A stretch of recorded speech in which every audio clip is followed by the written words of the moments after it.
knee dip. He's knee dipping there, high leg attack. But yeah, two-hand high leg attacks. Two-hand high leg attacks. Stop here. That's perfect what Matt's doing. All he's doing is that knee dip shot. He knows he's not going to get the leg, but he knows he's not going to get extended and clubbed down. So all he's doing off his inside tie is he's driving to that lead knee and coming right up immediately. Right up immediately. Now, right there, if Witt backs up and gets hit for stalling, if Matt gets into the edge of the mat and shoots him off, if Witt starts to bend over so he can't get on his leg, he clubs him down. Or he can do it all high leg attacks, two-hand high leg attacks. Okay, he reaches in. Okay, or just, what I'm trying to say is snatch your legs. Snatch, boom. Well, he comes to an underhook there, snatch right there. See, all low risk. He gets his opponent hit for stalling, or he may keep himself from getting hit for stalling if he doesn't want to penetrate. Okay, let me start working some counter, just a few drills of counter offense. Okay, and remember the difference between counter offense and offense. We're not trying to get a guy off our legs. This is high school. It's called defense.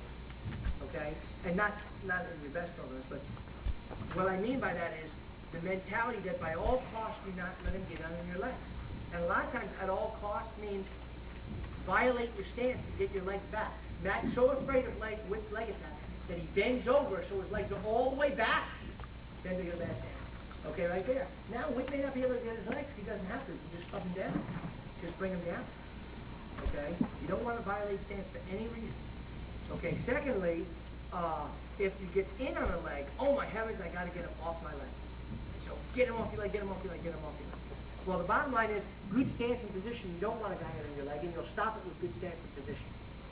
But if he forces it, then he'll have to go down where he's heading back again. If he's in on my leg, my first thought is not to get him off my leg, is to get him heading back down. Now, these drills we're going to use are before the guy gets your leg. You want to try and beat him before he gets your leg. Okay, and it's done with good stance and position. I'm ready. We always want to be offensive minded. We want our guys going for attacks. But as we're going, we always know that he can come. And as he comes, we're going to beat him. Okay, first drill we'll do is an open pancake drill. Witt goes to shoot, a double leg. Matt's going to stop, lower his chest, meet him chest to chest, and pancake. Once again, ready? Now watch. You want to be able to take him to his head side.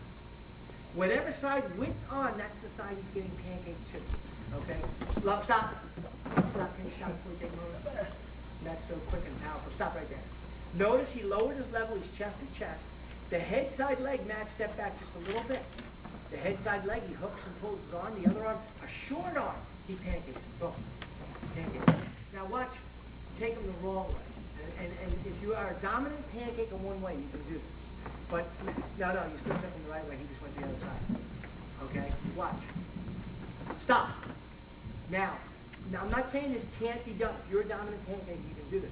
But the danger here, come down a little low on that, is you both almost have the same thing. Witt's got it and you have it. Now it's more of a power game. See, when you take him to the head side, it's not power, it's just leverage. Go. Watch again. Go, level. Okay, he shoots and teach his hand readiness. And at the end of the match, you guys got to shoot on your boom. You wait on him and you pancake. Okay, you can also, if a guy single leg, you can pull, you catch a short hook, pull, back hook, and spin. Okay, watch here. You shoot the single, as you can, watch, he pulls that arm, post it on the mat, back hooks and spin. Now you can incorporate it into the drill. Just get out front, Matt, with Matt's on his hand. Matt, on your knees, right? Okay, pull his arm down and back, pull, back hook, and spin. Notice how it gets you down his head and back up. He tries to drive him off his base. Don't come to the waist. Come to the crotch, ankle, or if you come around the waist, come to the hip and pull his hip in. Try and take him out of control. But right now, you just do that spin drill. Pull one side, you got to pull and post the hand. When you pull, watch here, I pull, I change so the heel of my hand is on his arm. I'm trying to push down and straighten that arm. Now I back hook and come around behind. That's a great drill. Come spin all the way around front. Spins all the way around front. The other way. Okay, go ahead, pull, back hook, spin all the way around front the other way. Comes around, pull the other side. Pull, he pulls and posts it. Back hook, you got to post that hand. It comes around behind. Look how he's using his hip. This is another great drill, guys. You know your spin drill they used in high school? That's a good drill, but guys don't learn how to use their hip. It's a good conditioning drill. Watch this drill here. Whit, you get down. Not use the hip now. No, get your head back up. You don't want him sitting back on the heels. All Matt's going to do is going to drop his hips. Now, he's going to try and come around with, but that's not his first objective. His first objective is every step of the way as he comes around, he's going to try and drive weight off his face. With his hips, hips, hips, hips, hips, hips. You teach your kids how to use their hip stop. And you'll get a lot of leverage out of that. That's how you teach. You begin your butt drags and your reverse butt drags. Okay? Do you guys do short offense? Coach Leon, do you guys do short offense wrestling on your knees, hands and knees? Big time. Big time. Do you guys utilize it? How many guys utilize it? Hands and knees. Okay, let me say this. Okay, we've gone back to, it's interesting at the college level, some of the things that I've gone back to. We do the old-fashioned sit-out, turn-in, follow, run around front drill. Okay, how many do the old-fashioned one when you go to your shoulder? Okay, let me just say this, guys. We got away from it. Okay? When we start doing high turn-ins and Granby shrugs and Granbys, there's nothing wrong with those moves. They're all good moves. But what happens is it's not quite the same drill. Your kids know moves, but they don't know how to move. So this old drill, sit out, turn, follow, run around front, is so crucial. So crucial. Go. Turn and follow, run around front. Right there. Stop right there. That is so crucial. It's the best conditioning drill ever devised. I'll tell you that right now. There's nothing kids hate more than doing it. It gets you tired. It teaches you how to move on bottom. It teaches the top guy how to follow and how to float. You all know how to do that? Okay? The guy on top, let me just show quick. The guy sitting out, you got to constantly teach your kids to use their hands, constantly push their weight back. Even from here, we work from this position, how to teach kids to get out of here. First, right away, I'm violating everything, because look at my stance. Am I in a stance here? I'm not in a stance here. Am I in a stance here? Yeah, I'm in a stance here. It's like it's just been cut off, but I'm in a stance. Except one thing, don't let your kids have their hands on. They want to do this. Now their hands are weightless. Boom, pulled in. Hands on the mat. Forearms straight out front. If I'm here like this, I give my wrist up. Here I don't. Now, I'm going to tuck my head. I can't, if my hips are down, my head back up, I can't get back. Generally, you know, you want kids here. I can't get back, so I got to lower my head, turn my hips, and I push back. Push back. Well, the same thing when I sit through. Watch my hands. People think everything's with the legs. Watch my hands. I sit through, and as I sit through, I'm tough. My feet are planted because I'm driving off them. I don't lift this hand and then go down. My hand's planted, I just collapse to my elbow and shoulder. But watch my hands. Collapse, elbow, shoulder. Hand out front as my knee comes around. Watch my other hand. Hand out front, I push my weight back. And now we're going to come out. Okay, now I'm going to show you how you can utilize a sit-out and turn-in as a setup for so many different moves. But first, let me show the top guy how to move off your sit-out and turn-in. Now, your kids are going to push back. Sit-out turn-in drill is not this, where they push back and they turn in. That's not what we're doing. We want to get them doing an old-fashioned sit-out and turn-in, but staying tucked and tight. Their head stays up the whole time. When they turn in, the head doesn't go down like this. The head stays up, up, up, up, push back. I'm turning my hips, so he can't tie waist me. I'm out. Okay, now the top guy, all he's going to do, the inside leg or the leg closest to him is going to be up. The outside knee is down. Now here, as he turns in, watch. I post my hand, and I keep my weight up, and I scoop him. Here's the basic action. I'm scooting. I'm hopping. I'm hopping. There's the basic action. And I'm going to keep my weight on him a little. You know, not so much in the drill, but as he does it. When I lose him and he gets too far, the hand around his belly as he goes is just going to stop, hook his armpit. Now, as he goes, I transfer my knee. The inside knee is down, the outside knee is up. Now, the whole key is I'm not going to try and get around him. I want to, as best I keep going, as best I can, pull him to me, and I just give a little scoop. Your kid's got to be able to sit out on the other side, too. Turn in, turn out. Turn towards the guy. Sit, turn out, shoulder, hands out front, push your weight back. So you can either follow or run around front. Now, I'm going to get off the short offense. Let me do this first, and then we'll get on short offense, okay? Let me just show you some drills from here. You know what? At the Division I level, when we wrestle at the highest levels, okay, we get out all the time on sit-out and turn-ins. Promise you. All the time. And you know, we did at Cornell, too. Everybody remember David Hirsch? David Hirsch got out of the sit-out and turn-ins. He won the NK championship. I can remember when he won the New York Collegiate, the stop him. I can't remember who he was losing to. We're losing to a kid, just a few seconds to go. He tried to get out, and I told him he only had a few seconds left, and I went, turn in knee spin. So as he turned in, as he sat out, turn in, watch here, I keep my foot down and spin on my knee. And I'll never forget, David Hirsch had like 5 seconds, I went like this. Okay, and he just went, sit out, turned in, he knee spun, got his hand here, and when the ref went, hey, he ran around like, he was going crazy, I won. Get out all the time. But if you don't get out, just use your sit out and turn in as a setup. How many guys, we want hand control, right? So we work hand control. How many guys have kids that every time they get hand control, they get all tied up? Okay, so forget hand control. And actually, when you do your sit out and turn in, don't have your kids grab the wrist. Do not have the kids grab the wrist. When I sit down and turn and I grab the wrist, now it enables him to hook me easier right there. Okay? I don't need the wrist. If I want to roll him off me, I'll turn in, and now as I'm knee spinning, I'll go to my roll. I can grab the wrist anytime, it's there. But now watch here. We're going to do a sit out, turn, and turn. Okay, ready, go. You don't think I'm going to be. Sit out, turn in, go. Push his weight back, it's the stand. His hips out. Back into the man, to stand. Now, you know one of the reasons this is effective? Why do you have trouble standing up against the strong guys that are going to squeeze you, right? You can't move and squeeze at the same time. It's virtually impossible. Tim Bale might be able to do it. That boy can squeeze. Okay, but he's not going to do it as tight as he could as he stationary. So, Matt's all you're going to try and do is do an explosive sit-out turn. Now, in our drills, we'll do this. Stop. We have a whistle. Is there a whistle around? Or I could just use Coach Welton to embarrass me because I got a blow whistle. And he just goes, thank you. Okay, all we're going to do is explosive sit-out turn in to get out. Alternating guys. Ready? Cool. You didn't get, okay, wait, no, stop. Try and get a sit-out turn in to get out. Okay, ready? So you ease off a little bit, ready? Turn, boom, try to get out. Okay, now stay with it a little more, man. Ready, go. Boom, boom. Okay, now, second knee, we'll go to sit-out turn to stand. Ready? These guys are ahead of me. Ready? Go. Stand, cut them off. Other guy down. Right away. Ready?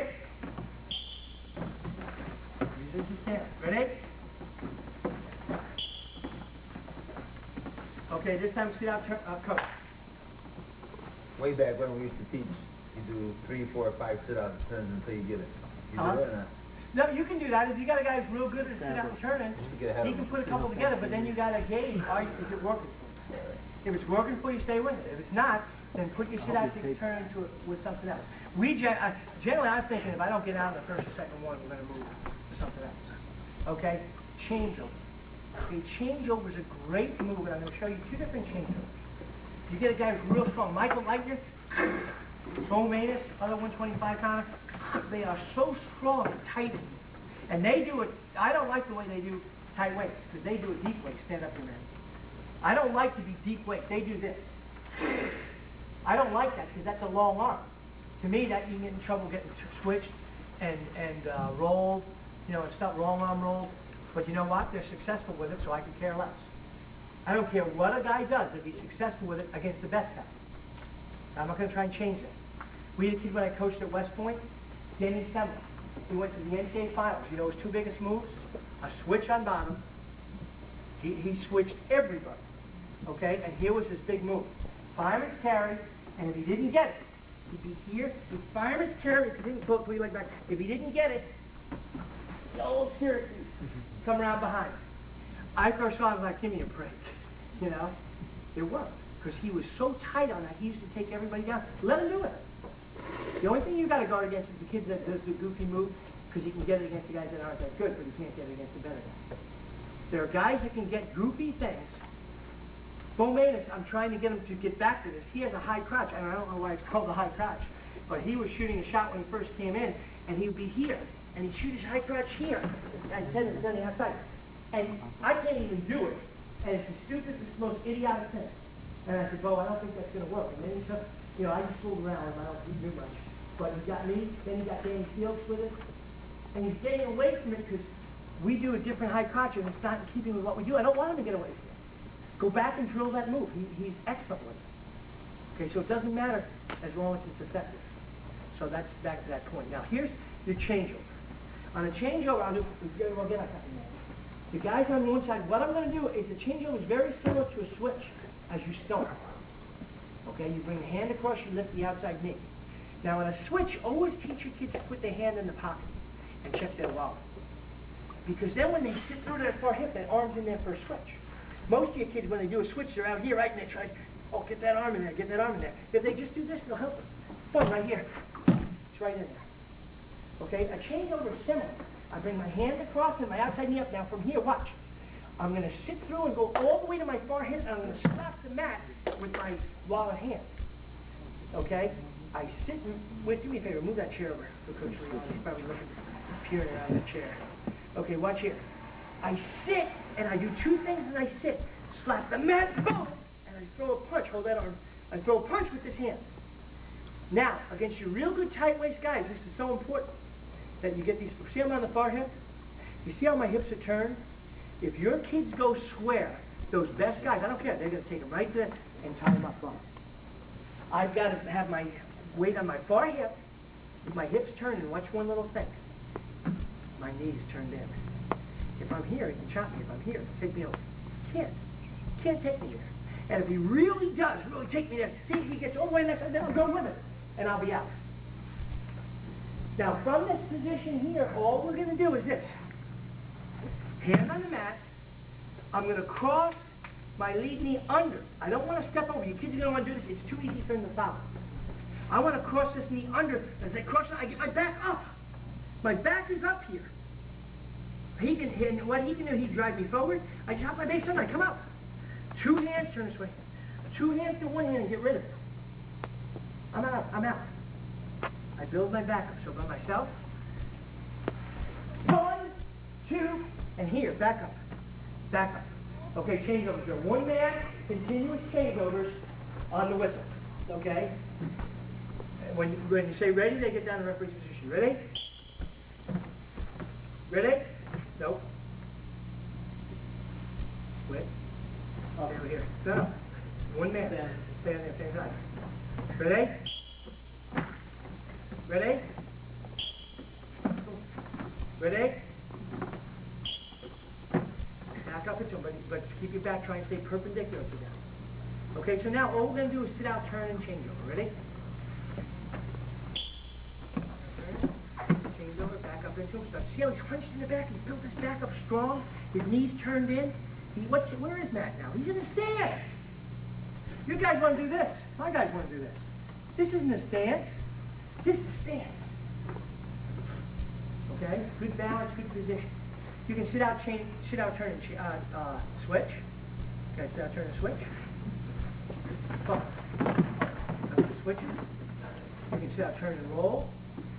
If we're having trouble, well, you know another thing we've gone back to that we get tons of? Standing switches. And I'll tell you a funny story about this. Sometimes guys are resistant to things you want to show them. Okay, like for example, when we first had our kids, I did it at Cornell, go back to sit out tournaments, a lot of them are like, oh, that's old. You know? Well, I went back to it. I got away from it and went back to it because I saw